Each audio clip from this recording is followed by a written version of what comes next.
Hello and welcome everyone to Cramming Crime here on the Glorified Jobber YouTube channel. Today we will be starting the Manson family cult and the life of Charles Manson. We're going to go in depth from birth to Beach Boys to the Manson family cult to the Tate Labianca murders all the way up until 2017 until his death. I want to get right into this. It's really exciting. First off, I just want to thank everybody for tuning in. I got a lot of feedback on this show, and I'm excited to do this for you, so let's get into it. Charles Miles Manson was born on November 12, 1934, to 16-year-old Kathleen Maddox in Cincinnati, Ohio. After he was delivered, on the birth certificate, they had to write no name Maddox because his mother didn't know what to name him, and she said, just put no name for now. And after 2 days of staying in the hospital, she finally named him Charles Miles Maddox. Manson's biological father appears to have been Colonel Walker Henderson Scott Sr. Of Catlettsburg, Kentucky, against who Kathleen Maddox filed a paternity suit in 1937, which resulted in agreed judgment. Manson, may have never known his biological father. He was obviously too young to know him, and he was denied by Scott, throughout the whole pregnancy and up until birth. Scott worked intermittently in local mills and also had a local reputation as a con artist. Now, obviously, the apple doesn't fall too far from the tree now, does it? Manson's biological father appears to have been Colonel Walker Henderson Scott Sr. Of Catlettsburg, Kentucky, against who Kathleen Maddox filed a paternity suit in 1937, which resulted in agreed judgment. Manson, may have never known his biological father. He was obviously too young to know him, and he was denied by Scott, throughout the whole pregnancy and up until birth. Scott worked intermittently in local mills and also had a local reputation as a con artist. Now, obviously, the apple doesn't fall too far from the tree now, does it? He allowed Kathleen to, believe that he was a colonel in the Army, which just a colonel was merely his given name. When Maddox told Scott she was pregnant, he told her he had been called away on Army business, which was a lie. After several months, she realized he had no intention on returning to her. He was just going to leave her stranded, and, he did not care she was pregnant. He didn't care about Charles. Didn't care about Kathleen. She was obviously just, a side woman for him. In August 1934, before Manson's birth, Maddox married William Eugene Manson, whose occupation was listed on Charles' birth certificate as a laborer at a dry cleaning service. Maddox went on drinking sprees constantly. She had a really bad problem with alcohol. Again, she was a young girl. We were talking about a young girl from a small town who was raised a very, very serious Christian. Followed, her and her mother both, or her mother raised her to follow the Bible pretty much word for word. So she was very a religious child, and I kind of think she wanted to be a little rebellious. I think that she lived kind of a sheltered life, and once she saw, people kind of getting older and around her and dating and drinking and having fun, even experimenting with drugs, I think she wanted to be a part of that. She wanted to test that out too, and I think that's why she dipped so hard into the bottle, because I don't think she knew how to handle any kind of addiction or anything like that. And also I think she was a hopeless romantic.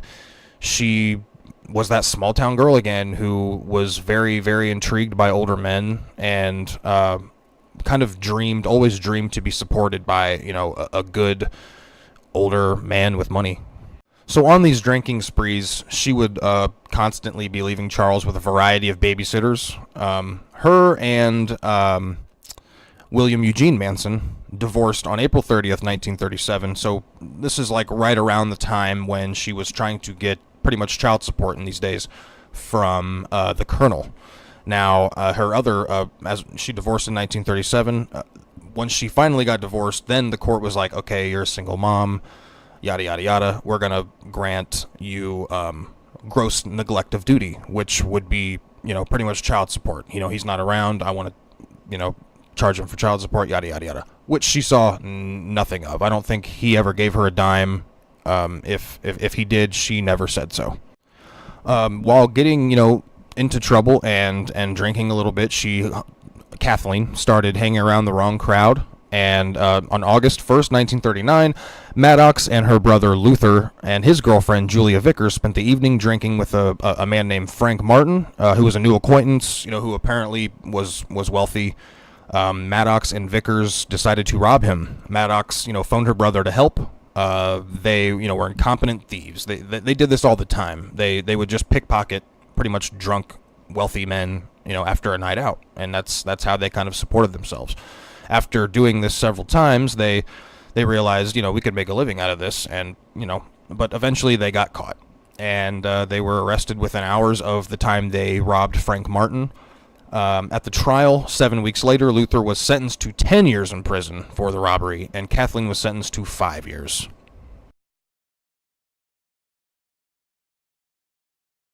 Manson was placed in a home of an aunt and uncle in McMahon, West Virginia.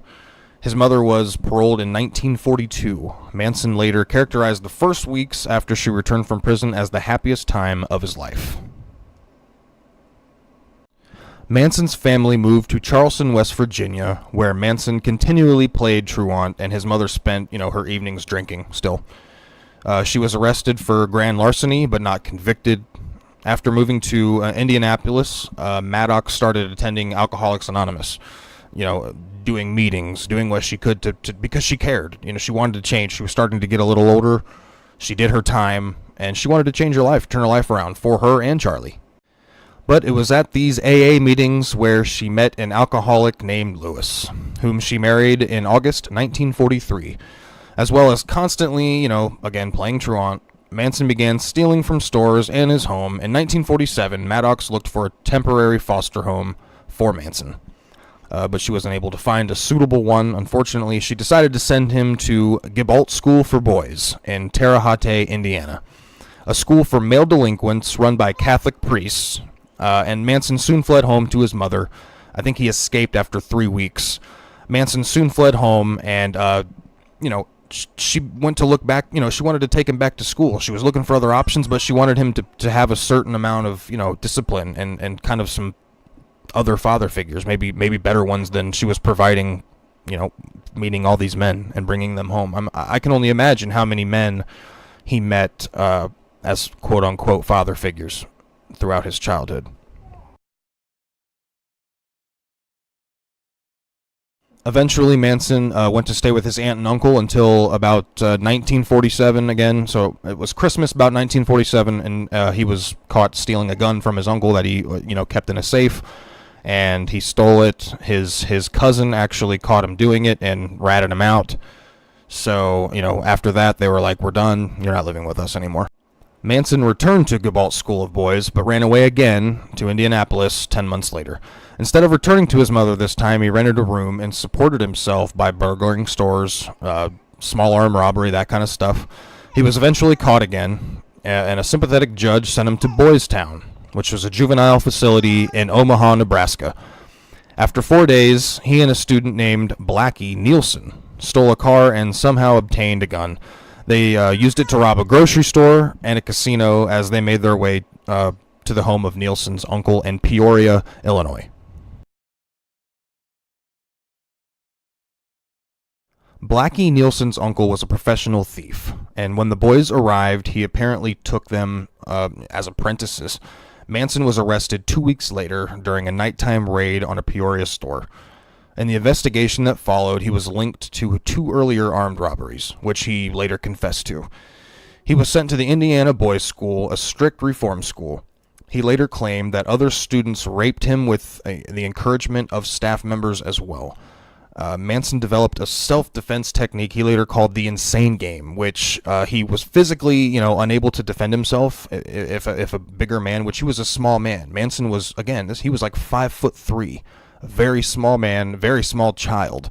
So, with all these reform schools and jails, he was around roughneck guys, a lot probably bigger than him. And what he would do in self-defense, instead of defending himself, he would he would cry and screech and make weird faces with his and make weird noises and jump around and flail his arms, and people would think he was insane.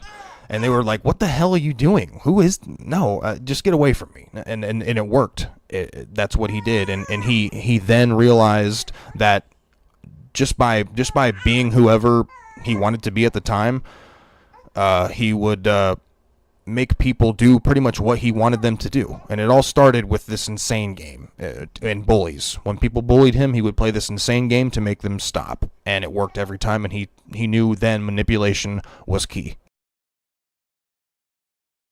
Finally, in 1951, Manson was able to escape with 2 other boys. The 3 escapees were attempting to drive to California in stolen cars when they were arrested in Utah. They had robbed several gas stations along the way and small businesses.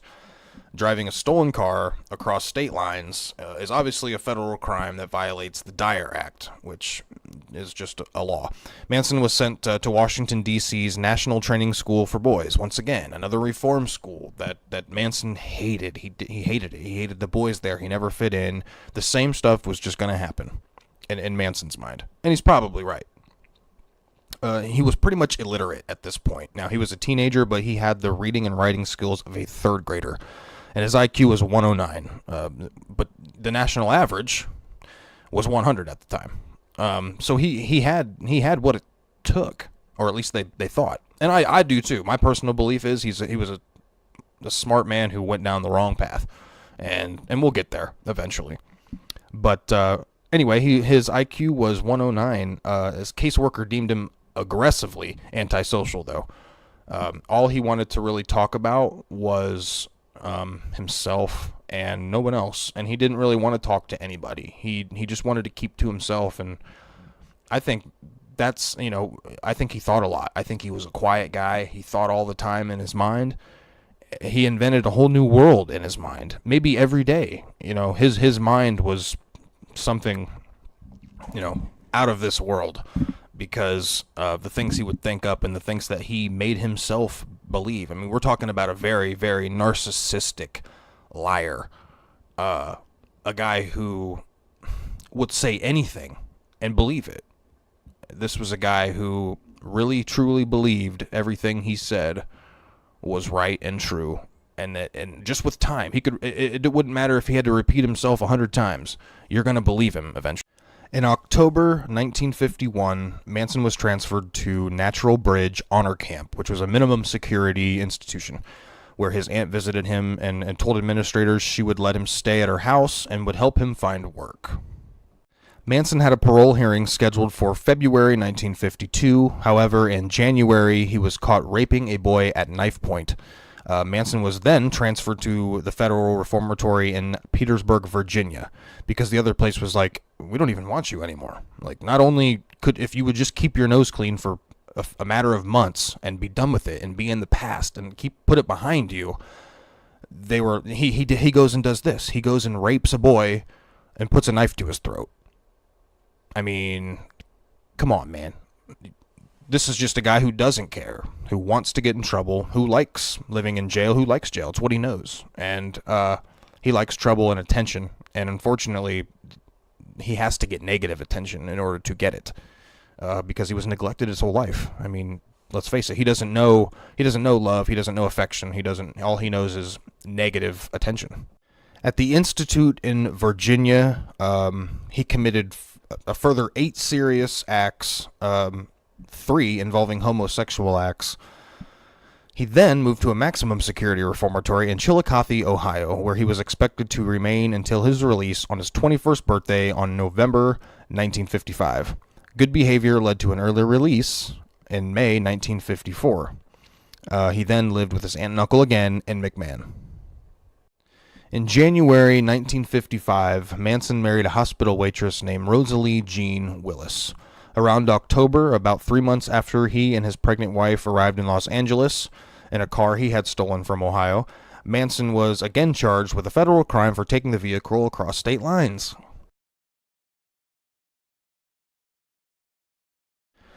After a psychiatric evaluation, he was given 5 years probation for the act. Manson's failure to appear at a Los Angeles hearing on an identical charge filed in Florida resulted in his March 1956 arrest in Indianapolis. His probation was revoked. He was sentenced to 3 years in prison on Terminal Island, San Pedro, California. While Manson was in prison, Rosalie gave birth to their son, Charles Manson Jr. During his first year at Terminal Island, Manson received visits from Rosalie and his mother, who are now living together in Los Angeles. In March 1957, when the visits from his wife, were gone and started dwindling, his mother informed, him of Rosalie was living with another man. She had moved on. She was done with it. And her, who can blame her? I mean, I think she was manipulated by Manson, probably, just like he did every other girl, and again, we'll get to there.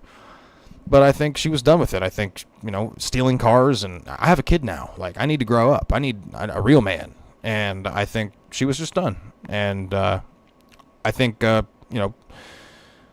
Kathleen understood. I think right at this point she was losing faith and hope in Charlie, because remember, Kathleen changed her ways. Now, I don't know exactly how clean she got, but I know she wasn't selling her body or drinking every single day heavily. I know that much. I think she was trying to change for her again and her son, who is a young man now and starting a family of his own. And so I think she took the side of Rosalie in that one. Less than 2 weeks before his parole hearing, Manson tried to escape by stealing a car again. It was a prison car. He was given 5 years probation, and his parole was denied. And he got off pretty easy with that one. I don't know what, this guy is. He was crazy from day one, and I truly believe that he just likes jail. I think he likes trouble. And I think jail makes him comfortable.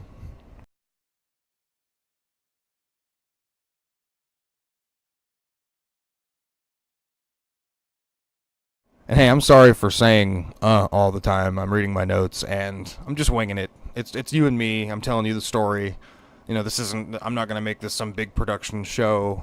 All I want to do is sit here and tell you some stories about some real life people who did some real life fucked up shit. Manson received 5 years parole in September 1958, the same year in which Rosalie received a decree of divorce.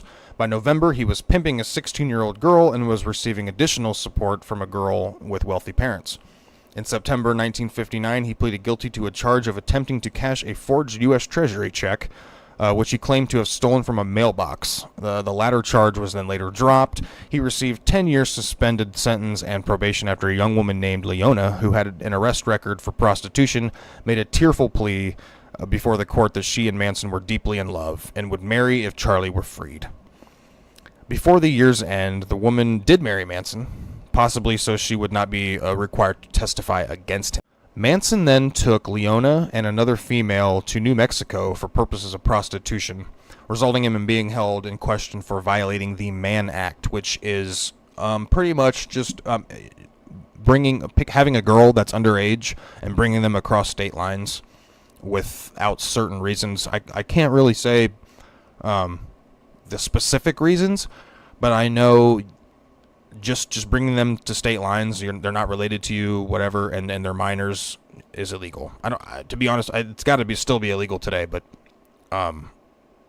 it's something along those lines. Him bringing minor girls across state lines, even if it was not against their will or whatever, it's still illegal or was, and it was called the Mann Act. Though he was released. Anyway, Manson correctly suspected that the investigation had not ended. When he disappeared in violation of his probation, a bench warrant was then issued. An indictment for in violation of the Mann Act followed in April 1960. When one of the women was arrested for prostitution, Manson was arrested in Laredo, Texas. And he returned to Los Angeles for violating his probation on the last, that cash charging check. He was ordered to serve 10 years for that. I believe that check was worth $47, which I don't know what that is now in today's money, but I know it was a pretty low amount of money. But by this time, he had such a criminal rap sheet. The judge was like, "Fuck it, I'm gonna give you 10 years. You're obviously, you're pimping girls who are minors. You're driving them across the country. You're doing sketchy shit. I'm done with you. You've had chance after chance. You've done reform school, reform school, reform school, homosexual acts, knife point. No, you're done. 10 years." In 1961, after many attempts of unsuccessfully trying to revocation his probation, in July he was transferred from the Los Angeles County Jail to the United States Penitentiary at McNeil Island, Washington.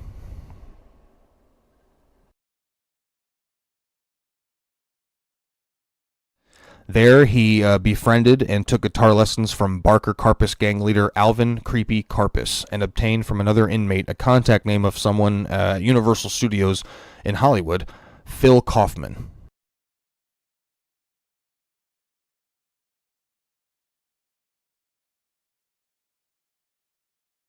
According to Jeff Gwynn's 2013 biography on Manson, his mother moved to Washington State to be closer to him during, his McNeil Island incarceration, because working nearby as a waitress, and she wanted to see him. She missed him again. Manson, claimed all his life that he, was neglected and wasn't loved, and that might have been true in the early years, but his mom tried to change. Again, she was young when she had him. She was 16, wasn't ready for those responsibilities yet. And she finally grew up and wanted better for her son. And even through these tough times in his, late or early adult years, she was there for him, and she supported him. So Kathleen Maddox, turned out to be a good woman and a good mom, in my opinion. Although the Old Man Act charge had been dropped, the attempt to cash the Treasury check was still a federal offense. Manson's September 1961 annual review noted he had a tremendous drive to call attention to himself. An observer echoed in September 1964. In 1963, Leona was granted a divorce. During the process, she alleged that she and Manson had a son, Charles Luther. According to a popular urban legend, Manson auditioned unsuccessfully for the Monkees in late 1965. This is not true, and this is definitely rebutted and refuted by the fact that Manson was still incarcerated at McNeil Island at that time. And as the 60s flourished into the flower power ways, in 1966 Manson was sent for the second time to Terminal Island in preparation for an early release.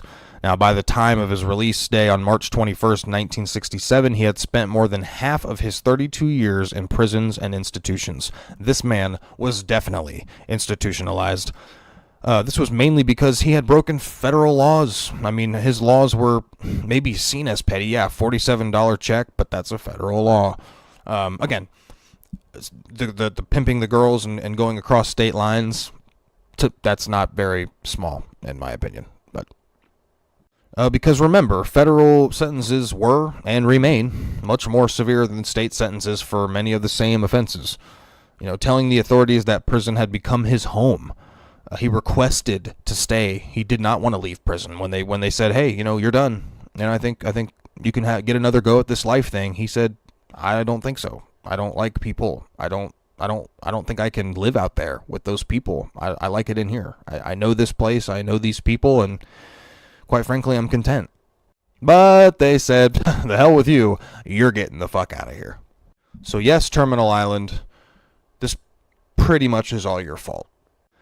After his release from prison on March 21st, 1967, Manson received permission to move to San Francisco, where, with the help of prison acquaintances, he moved into an apartment in Berkeley.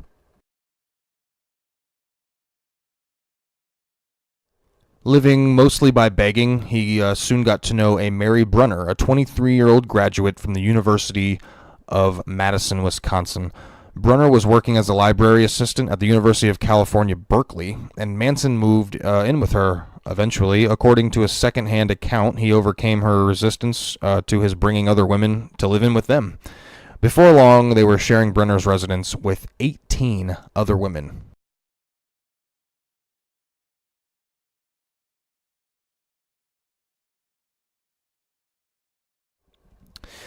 Manson established himself as a guru in San Francisco's Haight-Ashbury district, which during 1967's Summer of Love was emerging as the signature hippie place to be. You know, have you ever heard of the song as "If you're going to San Francisco"? Don't ever do that again. Manson appeared to have borrowed a lot of philosophically written quotes and whatever from the church called Process Church of the Final Judgment, whose members believed Satan would become reconciled with Christ in the end, and they would come together at the end of the world and judge humanity together. He soon had the first of his group followers with all these prophecies, you would say, which most of them were female. Most of them were, girls who ran away from their homes. And I hate to use this, but kind of had daddy issues. They didn't have father figures, and Manson capitalized on that. He didn't take anybody that he knew would be smarter than his bullshit. He picked people who were desperate for attention and love and easy manipulated. And young people in general are easy manipulated, but young women are very, very easy manipulated by older men. And at this time, Manson was around 33, I want to say. So, and these girls were 15, 14, 16, 17. These girls are kids, and he's a grown-ass man, and he's, just brainwashing these girls with all this new religion that he's, claiming to create himself. Because nobody knew about the Process Church of the Final Judgment. Do you know that today? No. I mean, nobody knows that place. And he capitalized on it, and he knew that. So he wanted to start his own little thing, and these people believed him eventually. And like I said, before you knew it, there was 30 of these people, mostly female, following this man and listening to this man and worshiping this man. Manson taught his followers that they were the reincarnation of the original Christians, and that the Romans were the establishment. He strongly implied that he was Christ. He often told a story envisioning himself on the cross with the nails in his feet and hands. Sometime around 1967, he began using the alias Charles Willis Manson. He often said it was, very slowly, Charles Will is man's son, which is the point he was trying to get across, implying that his will was the same as, the son of man.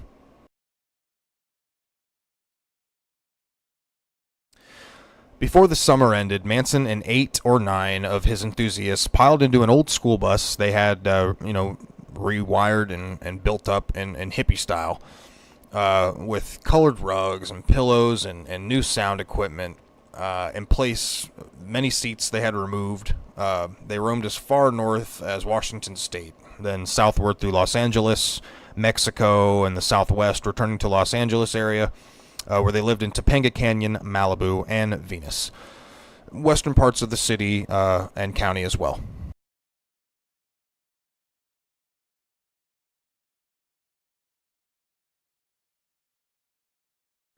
In 1967, Mary Brunner, the original, leading lady for Charles Manson, had become pregnant by Manson, and on April 15th of 68 gave birth to a son she named Valentine Michael Pooh Bear Manson in a condemned house in Topanga Canyon, assisted during the birth by several of the young women from the family.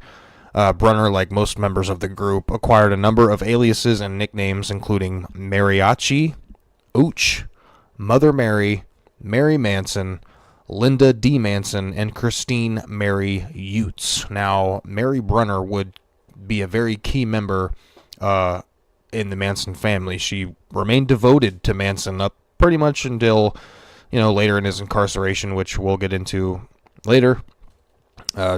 Again, this Mother Mary, which she was mostly what she was referred to by. She was the queen of the cult. She was this girl who allowed everybody pretty much to sleep with her husband, but at the same time would, sleep with the other men. She was the queen. She was the Mother Mary. And of course her name was Mary, right? I mean, this whole thing for Charles Manson and scripting his whole philosophy and making all of his followers, it just all melted in the perfect right times and moments, and and people's names. Like, he used, his last name, like I said earlier, Manson, the son of man. Mary Brunner. He's, of course, boom, Mother Mary. I mean, it's just boom, boom, boom. Everything lands perfectly into making very naive children believe that he's telling you the truth. Mix that with some LSD. I mean, he's got it. He's got life by the balls. He's got these people by the balls. And again, we'll get into the drugs and we'll get into all the more manipulation later on. It only grows, people. This guy is crazy. His manipulation and his prophecies and his movement on being the Messiah only grows. Unbelievably, actor Al Lewis, who had Manson babysit his children on a couple of occasions, described him as a nice guy when I knew him. Through Phil Kaufman, Manson got an introduction to young Universal Studios producer Gary Stromberg, then working on a film adaptation of The Life of Jesus set in modern America with a black Jesus and southern redneck quote-unquote Romans. Stromberg thought Manson made interesting suggestions about what Jesus might do in a situation, seemingly strangely attuned to the role to illustrate the place of women. He had one of his women kiss his feet, but then kissed her in return. At the beach one day, Stromberg watched while Manson preached against a materialistic outlook, only to be questioned about his well-furnished bus. Nonchalant, he tossed the bus keys to the doubter, who promptly drove it away while Manson watched, apparently unconcerned. According to Stromberg, Manson had a dynamic personality with an ability to read a person's weaknesses and play on them. Trying to co-opt an influential individual from a motorcycle gang by granting him access to family women, Manson claimed to be sexually pathetic and convinced the biker that his outsized endowment was all that kept the family females at Spawn Ranch.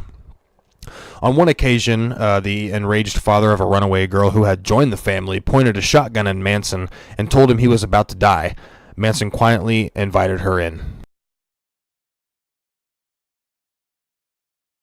And the events that would culminate in the murders were set in motion in late spring 1968 when Dennis Wilson of the Beach Boys picked up two hitchhiking Manson women. Patricia Krenwinkel, who was involved in the Tate Labianca murders, we'll get into her story later, and Ella Jo Bailey, who was another family member as well.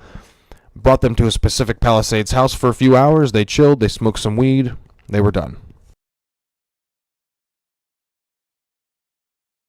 Returning home in the early hours of the night from a recording session, Wilson was greeted in the driveway of his own residence by none other than Charles Manson himself, who emerged from the house. Uncomfortable, Wilson asked the stranger whether he intended to hurt him or what was he doing there. Assuming he had no such intent, Manson began kissing Wilson's feet, just randomly. He didn't say a word. He went on his hands and knees and he started kissing his feet. Inside the house, which why he invited him in after that, I have no idea. But inside the house, Wilson discovered 12 strangers already in his house, mostly women. The account given is that Manson first met Wilson at a friend's San Francisco house where Manson had gone to obtain some marijuana. The drummer supposedly gave Manson his Sunset Boulevard address and invited him to stop by when he came to Los Angeles. Wilson himself said in a 1968 Record Mirror article that after mentioning the Beach Boys' involvement with Maharishi Mahesh Yogi to a group of strange women, they told me they had a guru, a guy named Charlie, the chosen one. Over the next few months, as the number of women in Wilson's house doubled, the family members who made themselves part of his Sunset Boulevard household cost him approximately $100,000. This included a large medical bill for treatment of their gonorrhea and $21,000, for the accidental destruction of his uninsured car, which they borrowed all the time. Wilson would sing and talk with Manson while the women were treated as servants to them both. They would just do what they both asked and slept with who they wanted to, did what they wanted to, served them as they pleased. And Dennis Wilson's like, hey, I mean, at first he was like, yo, I'm a beach boy. I'm fucking Dennis Wilson. You know, I live in the hills, and I got these group of guys who think I'm cool as hell, and they got 30 women with them who will do whatever we say. I mean, this is awesome, right? Well, after a few months, obviously, of destruction of his home and his cars and costing him all this money. He's like, you guys got to get the fuck out of here. Like, this is insane. I mean, it was fun while it lasted, Charlie, but this is insane. I mean, you're getting me in trouble. You're costing me money. You're making me look bad. My bandmates are like, what the hell are you doing? You know, you've changed. I mean, it had to end. The fun was over. But Wilson, being the nice guy that he is, still wanted to be there for Charlie, his buddy. So Wilson paid for studio time to record songs written and performed by Manson. Wilson introduced Manson to entertainment business acquaintances. These included Greg Jacobson, Terry Melcher, and Rudy Altobelli. Terry Melcher being the last of whom owned the house of Sharon Tate and Roman Polanski, which we'll get into later. Very key, if not the main key of this story.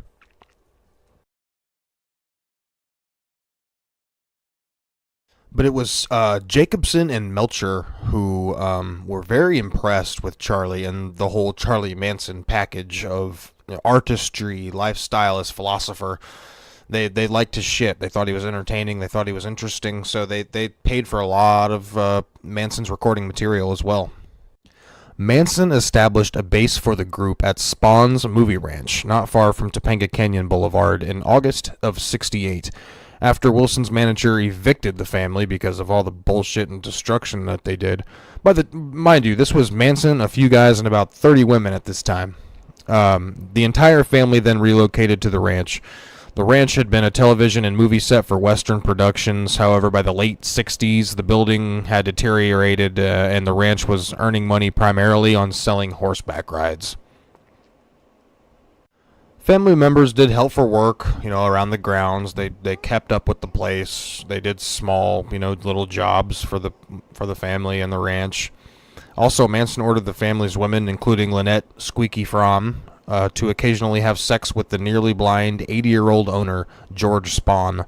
The women also acted as, seeing eye guides for Spahn. In exchange, Spahn allowed Manson and his group to live at the ranch for absolutely nothing, just scot-free. Pretty much not pretty much. He was trading sex for a place to live. Again, just another manipulation thing that Manson had going on. I mean, Manson knew what was going on the entire time. He made these girls believe like it was the right thing to do, and what they were doing was going to be a greater cause for another life and the end of the world, which we'll get into. He had the power to really tell these people whatever he wanted, and for George Spahn, who in my opinion was an old lonely pervert, probably maybe had some money from having that ranch, and he was old and he was damn near blind. I mean, he didn't give a shit. He didn't care what was going on there. I mean, he was going to be dead soon anyway. He knew that. He had a bunch of young hippie girls who were ready to just do whatever he wanted for him. Okay, I mean, he didn't give a shit. And again, it's someone like that Charlie Manson preys on. It's someone like that Charlie that's how what I mentioned earlier about the luck and Charlie Manson and the people and the names and how they enter his life. It's just all it all flows together perfectly. And he meets people with these certain needs or manipulations or desires, and he capitalizes on them. And if only used for another reason, man, Charlie could have done some far out fucking things in this world. Another side note on Lynette Squeaky Fromm, she got her nickname just by the squeaky sound she made when George Spahn pinched her legs and pinched her thighs and all that stuff and was flirting with her. She would squeak in this little flirty, high-pitched voice, I guess. Another thing with her, I find her to be the most naive and most manipulated of them all, because she followed Manson until his death. It might even still today. I don't even know. After Manson died, I kind of just stopped following his people up until today, because I've always been intrigued about the Manson family and why any of these people, all of them, did what they did and thought of, at the time at least, what they were doing was the right thing to do and what they were told was real. It's always interested me, and Lynette Fromm has always interested me as well, because until his death, even to this day, she follows Manson and considers him to be, God and pretty much her husband, and that woman is far from normal.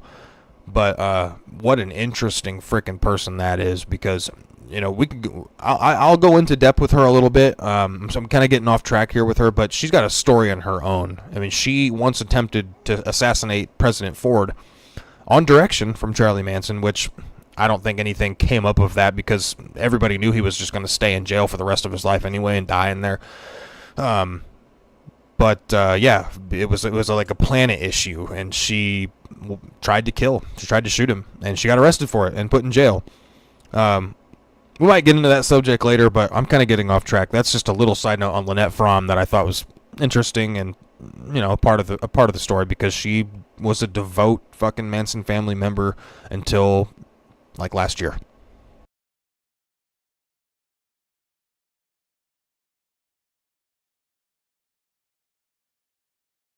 And we get into another important, if not one of the most important, again, members of the Manson family, Charles Tex Watson. He soon joined the group at Spawn's Ranch.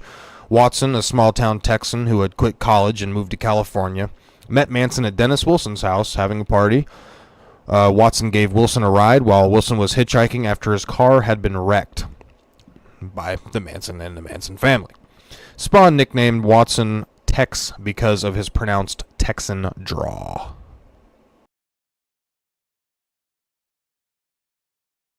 In the first days of November '68, Manson established the family at an alternative headquarters in Death Valley, where they occupied two unused or little-used ranches, Myers Ranch and Barker Ranch. Myers Ranch, to which the group had initially headed, was owned by the grandmother of a new woman of the family, Catherine Gillis. The latter was owned by an elderly local woman, Arlene Barker, to whom Manson presented himself as a male family member of musicians who needed a place to do their work. When the women agreed to let them stay, they'd fix things up. Manson honored her with some of the Beach Boys' gold records, some of which he stole, several of which was given to him by Wilson. Now, while back at Spawn Ranch, Manson and Watson visited Topanga Canyon acquaintance who played them the Beatles' recently released double album, The Beatles, also known as The White Album. Manson became obsessed with the group after the White Album, jamming to it constantly, all day, listening to it on repeat, which most of America was at the time, especially young America, and world for that matter, right? So, at McNeil Island Prison, he had two fellow inmates, including Alvin Karpis, which I stated earlier, that he could surpass the group in fame. To the family, he spoke of the group as the soul and part of the whole and the infinite. For some time, Manson had been saying that racial tension between blacks and whites was growing, and that blacks would soon rise up in rebellion in America's cities. He had emphasized Martin Luther King Jr.'s assassination, which had taken place on April 4th of '68. On a bitterly cold New Year's Eve at Myers Ranch, the family members gathered outside around a large fire, listening as Manson explained that the social turmoil he had been predicting had also been predicted by the Beatles. The White Album songs, he declared, told it all, although in code. In fact, he maintained, or would soon maintain, the album was directed at the family, an elect group that was being instructed to preserve the worthy from the impending disaster. In early January 1969, the family escaped the desert's cold and positioned itself to monitor LA's supposed tensions by moving to Canary Yellow Home in Canoga Park, not far from Spawn Ranch. Because this locale would allow the group to remain submerged beneath the awareness of the outside world, Manson called it the Yellow Submarine. Another Beatles reference, for Beatles fans you obviously know. Their family members prepared for the impending apocalypse, which around the campfire, Manson had termed Helter Skelter after another song by the Beatles. By February, Manson's vision was complete.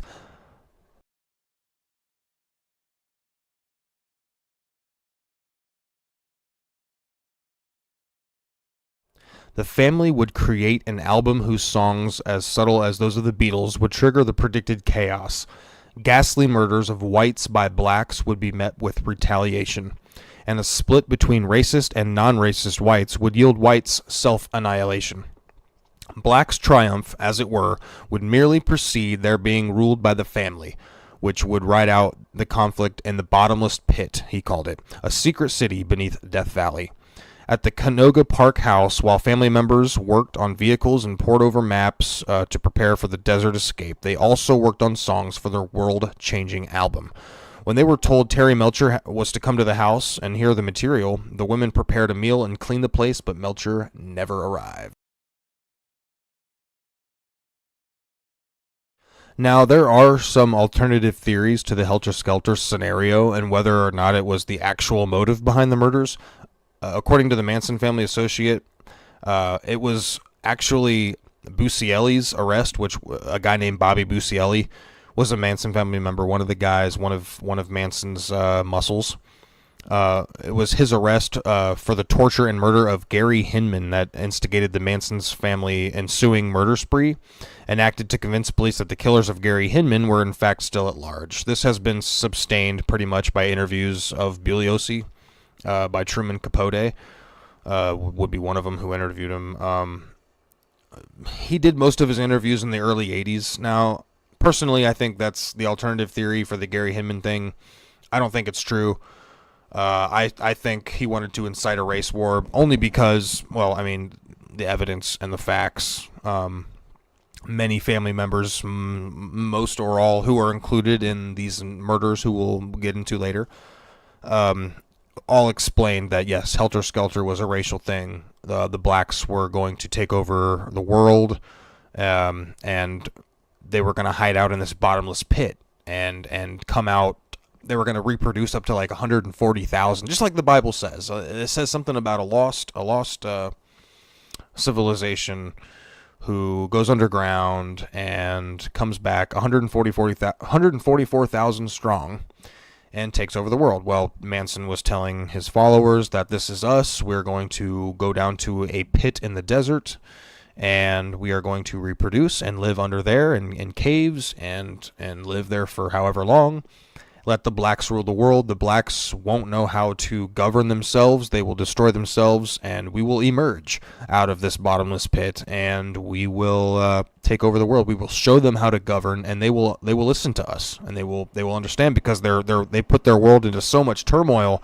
They'll need the white man to guide them back onto the right path. This was the word of Charlie Manson to his followers. So this ends part one of the life of Charles Manson and the Manson family cult. It's just starting to get juicy. I'm definitely not going to wait another week to do number two. We're going to get this story. It might be 2 parts. It might be 3 parts. I don't know yet. But we're going to really get into the juicy stuff here with Charles Manson. I do these videos. Every time I do this, I'm going to go in depth, and I'm going to go from start to finish, and then erase completely and start over with something else. I'm very, very, I have my hands on pretty good here with Charles Manson. I've done a lot of research. Every day. I mean, I've just been doing research and trying to figure out, the right things to say and what facts can back up what facts can back up what I say. I'll put in links in the description box, just for like Wikipedia and different books, different movies, where I get my stuff from. Interviews as well. I mean, all kinds of stuff, guys. I've done so much research on Charles Manson and the Manson family. We're just getting into the juicy stuff too. We're getting into the murders. We're getting into the good stuff. Now you got a good sense of Charles Manson as a child and kind of why he became who he is, and there's a little neglect there, a little this, little that, meeting the wrong people.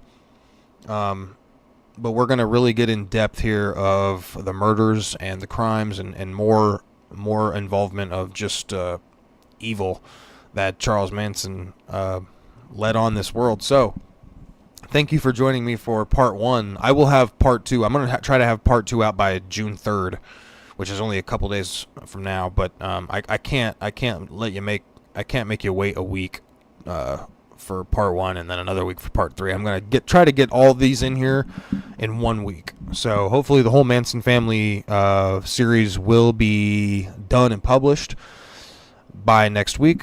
Every couple of days I'm going to have to try to have them get them out to you. I had a lot of fun doing this. This was my first video, so I know the comments are going to come of maybe me saying 40,000 times, or video quality or audio quality or what have you. I'm up to criticism, and I'm up to constructive criticism. I just be kind of gentle. This is my first one. It's going to get better from here. Again, I'm not trying to put out a high-produced or high-quality show for you guys. I just want to hang out with you guys for a while and talk to you about some pretty cool stuff. And so I appreciate you for joining me. I will see you in a couple days with part 2 of Charlie Manson. Happy podcasting.